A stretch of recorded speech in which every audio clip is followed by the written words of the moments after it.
Welcome to the CIS 101 Microcomputer Applications class at the University of Mobile. This website may be used for traditional courses based in the classroom. It may also be used in blended classes where part of the material is delivered in the classroom and part is delivered online. And it is also used in totally online classes. The class website is a very important component of the class. So the tour is being offered so that students may be sure to have access to all of the resources that they need to successfully complete this course. There's a check your knowledge quiz that goes along with this tour. Our instructor or course facilitator may require this quiz in order to ensure that we are ready to proceed. With that in mind, be on the alert for this sound as you watch this video. That sound will indicate that something of note is being discussed. So let's get started. We'll start at MyUM, the University of Mobile student portal. As you can see, our student, Josephine College, has already logged into her MyUM account. In the lower part of the left panel, she selects the My Courses link. And from there, she selects our CIS 101 class. Very soon, the home page of her class website appears. At the top of the screen, she finds the usual MyUM links to home, academic, and so on. And right below that, she finds the breadcrumbs. The breadcrumbs show her the path that she is following to navigate the website. She'll soon find that working her way through the breadcrumbs area is the easiest way to move back and forth in the course. Next, she notes that the screen is actually divided into two panels. The left panel is called the navigation panel, and there's where you'll find, or she will find, links to all of the different areas of the website that she will be wanting to go to. In the right area, or the right panel, is referred to as a content panel. This is where Miss College will find the content of the page that she happens to be in. Notice at the top of this main page is a very attractive graphic, which was taken by Mr. Stephen Carey, an excellent professor from the University of Mobile. Looking at that thing reminds me that I could be doing something besides working. Below the image is the welcome message. It's important that our student, Ms. College, reads all of the content contained in these portlets. She certainly doesn't want to miss out on any important information. For example, in this one, we find a link to the Academic Integrity Agreement. The School of Business at the University of Mobile requires that we acknowledge the integrity policy of the university, which we'll be seeing shortly. And notice that there's the link to that Academic Integrity Agreement. Let's click on it and see where it takes us. Now, you may not be able to see it on this screen, but it's opened up another window or another tab in the web browser. And it's taken us to a coursework assignment that is where we would accept the Academic Integrity Agreement. Once we have selected that, we can simply close that window, and it takes us right back where we left off. So this link is where Ms. College can accept the Academic Integrity Agreement. As we scroll down, we see her instructor's welcome message in this website tour, and then there's a course description with some important information about the course. And below that, there is a blog, course announcements, it says.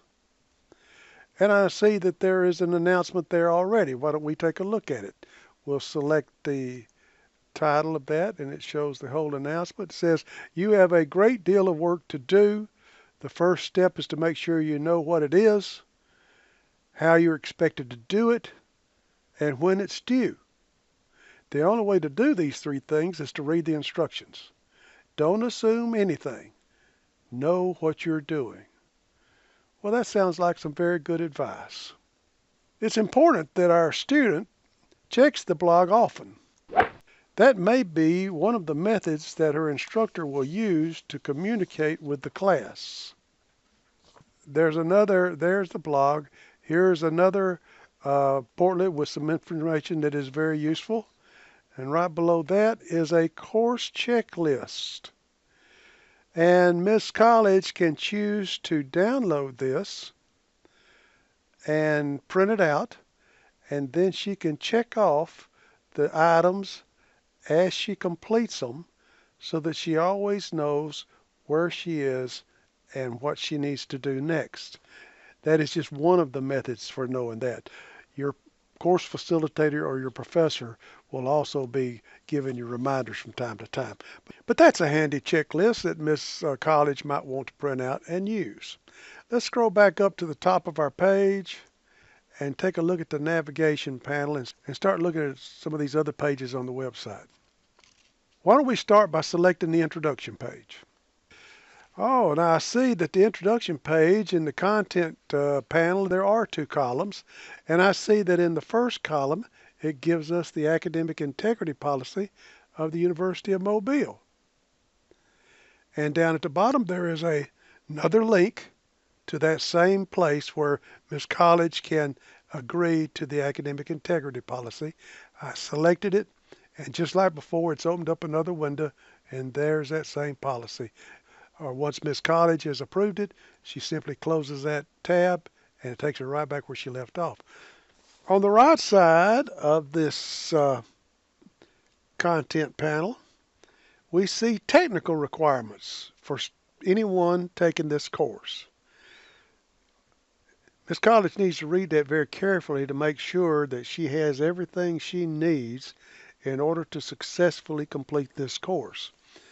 Not having the right technical equipment or knowledge can result in a very poor performance, and we don't want that to happen. Notice that we don't have to move back to the previous page in the breadcrumbs to get to the next page. That's because the options in the navigation panel will not change until we leave this section. So we simply go up here and select Technical Help. Now in Technical Help, you see the information you need. If you're having a problem with the website or the equipment, you can contact IT. It's giving you a lot of information there about how to contact IT. Ms. College will soon find out that the most effective way to contact IT is simply to send them a message through the help desk at umobile.edu. That email address is helpdesk@umobile.edu. Let's go to the next page. It says Syllabus. And as expected, there is the syllabus to this course located on this page. And you see it's available in two forms. One that's out there on display so that Miss College can read it without having to download it or store it or keep up with it. But if she really likes to have that piece of paper, she can go ahead and download it in the handouts portlet right below there. That will allow her to accomplish the same thing, and she can put it in her binder and study it carefully. Next is the course information page. And in this page, Ms. College finds the image of her professor or her course facilitator, contact information, and it's also got the schedule of the class, what hours it meets and where it meets, and so on.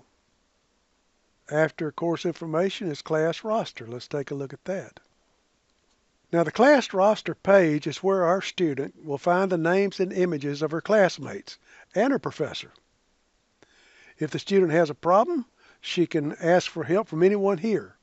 That's right. The instructor is not the only person that our student can ask. Other students are excellent sources of information. By the way, if her image is not displayed here, she should stop by Student Services on the first floor of Weaver Hall and have a photo taken and recorded in the system. The next page in the left panel is a link to Tutor.com. Tutor.com is a service offered by the university that the student can use. In fact, in this class, the student will be writing a paper that must comply with APA formatting standards. Tutor.com is a good place to go for help in meeting those standards or in assistance in writing the paper. If one is not too sure of her grammar, if Miss College is not too sure of her grammar, she can get those people to give her some help with it. The coursework page is next. Here is where Miss College can find all of the assignments that are due. Most of the pages in the various modules have direct links to these same assignments, so she may not have to go here other than to make sure she's done all of the things she should have. Next is the final exam page. No, this is not where you go to take the final. This page contains the final exam schedule for the semester. In fact, Ms. College can come here to find her final schedule for her other classes as well. The gradebook page is next. The gradebook contains, as the name suggests, a gradebook that our student might be well advised not to trust. The reason is that it's not always updated immediately. Students are turning in work all the time, and the instructor may choose only to update according to some regular schedule. So the grade she sees may not be completely up to date. The only grade that the student can rely on is the grade she receives from the registrar's office at the end of the term. The attendance page, next, is where our professor or our course facilitator records the attendance. It's not one that is of much use to the student. Well, we finished touring all of these pages. Now let's move to a number of the subsections that actually hold the real academic content of the class. So let's start with the first subsection, student support. There it is. We'll select student support. Notice that the pages in the left panel have changed. Here is where some very important information is presented to the aide to student. Notice on this welcome page is another copy of the technical requirements of the class. Do you suppose they're trying to tell us something? Notice in the left panel of this section we have 3 pages: handouts, facilitators guidelines, and books for sale. Let's select handouts. Here we find some important documents that our student may want to download, starting with the netiquette guide. We need to be very careful how we communicate over the internet. We must remember that the only thing the other party can see are the words that are written in those emails and text messages. He or she cannot see our body language or smile as we're writing, and therefore may not realize that we think we're being funny. So let's watch what we write. This etiquette guide gives Miss College some very good advice when working online. Next is the facilitator's guideline page. Here the student will find some information about how the instructor is managing the course. Next is the books for sale page. As the name implies, here is a place where former students may offer their books for sale. Now, how do we move back to those other subsections? We can use the breadcrumbs. Books for sale, Student Support Center, Microcomputer applications. We'll select that, and that will take us back to the main page of the website. Now we move to the first module of our course, hardware and software.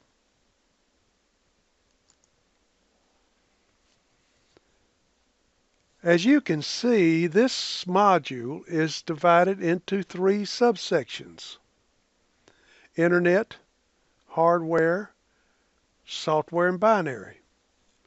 Let's select the Internet subsection and take a look.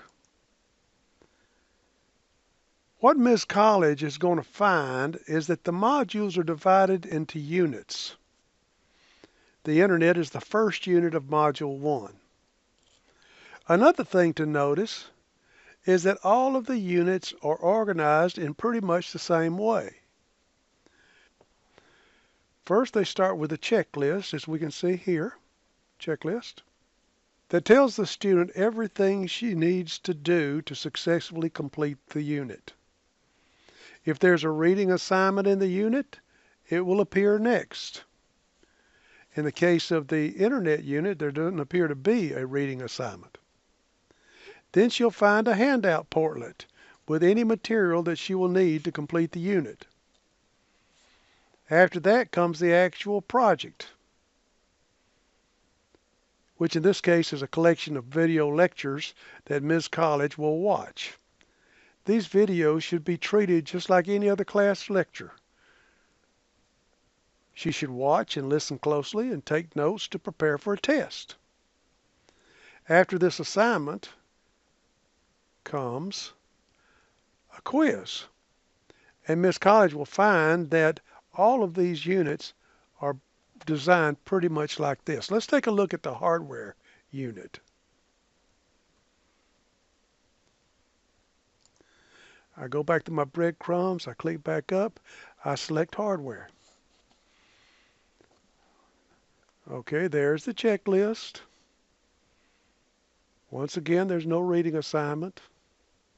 Here's the handout portlet. Now we see a collection of video lectures. And then there's a quiz. There's the quiz. And look, this unit has an additional assignment, an outline for a paper. So while she knows that all units have the same general layout, there may be differences. So it's very important that Ms. College reads the instructions in each unit very carefully. Let's run back through this unit very quickly and see what we've got. Here's our checklist. There's a study guide we can download. Here's a number of video lectures. Here is a end of chapter quiz, and I see that we have a link to this end of chapter quiz right here in the unit. And my website is going up there, and there it is. Oops, this test is not available yet, so it hasn't been scheduled. So I go back, but there's a link to our page. We're not going to examine every module during this tour because they're all very much the same. Let's go back and take a look at Module 4. Let's click on, there's default hardware, software, applications in the breadcrumbs. Takes us back. Here's Module 4, which is an application module. This is the first one where we actually start using Word, Excel, PowerPoint. And what we see in the application module, it looks very much the same, but we do see that all of the units are individual pages in this case. So let's click on the very first unit, to a resume, and it shows us the resume, but there's a checklist. Oh, and this one does have a reading assignment. And then there's some handouts. There's a document that we're going to need in order to complete this assignment. And here is our assignment, which, by the way, is coming straight out of our textbook. And then once we've completed this assignment, which obviously since this is Microsoft Word, we're probably creating some sort of a Word document. And when we are finished, we'll need to upload that document so that the instructor or course facilitator can grade it. And we can see here that there is a link to that right here. Now it may not be available to us right now because of the schedule, but let's click it and see where it takes us. It opens up another window, and once again I don't have permission because it's not open yet, but that's how we would get to that assignment. And then right below that's the end of chapter quiz. And in this particular case, the end of chapter quizzes are using a publisher's website called MyITLab. And MyITLab is not optional.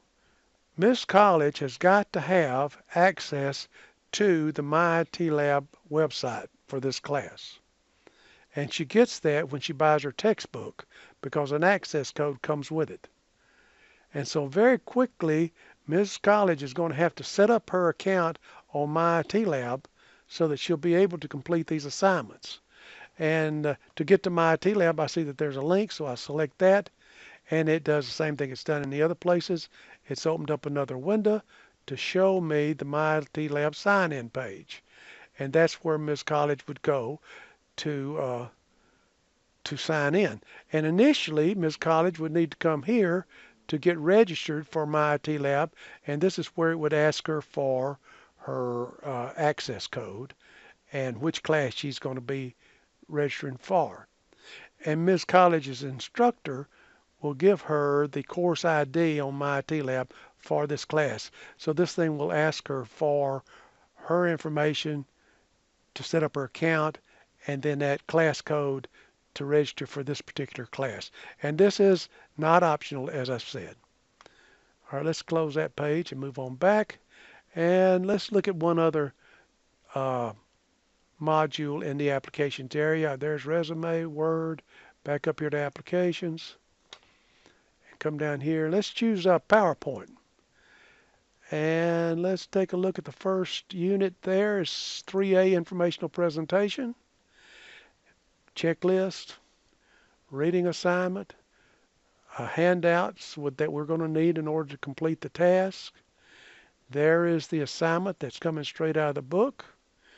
After we finish creating the assignment, which obviously is going to be a PowerPoint presentation, we will have to click this link that we see here in order to upload it so that Ms. College's professor could check it. And then down below here is the link to the My IT Lab for that end of chapter quiz this is chapter 3 of the PowerPoint. So we'd have to go to My IT Lab to take the end of chapter quiz. The end of chapter quizzes in module 1 and 2 are somewhat different in that they are all on MyUM and not on My IT Lab. But as soon as we get into the Windows material in module 3 and go to module 4, 5, and 6, which is Word, Excel, and PowerPoint, those units use the end of chapter quiz that's located on My IT Lab, which is why the students all must have that. Okay. Now we can safely say that all the modules are organized in the same way with some occasional differences. The problem with the similarity is that Ms. College may get used to it and not catch an assignment that is different or in addition to. So everyone, Ms. College and everyone else, must read all of the instructions very carefully so that they don't miss out on something. This will conclude our tour. Have a wonderful term and have a successful term. Good day.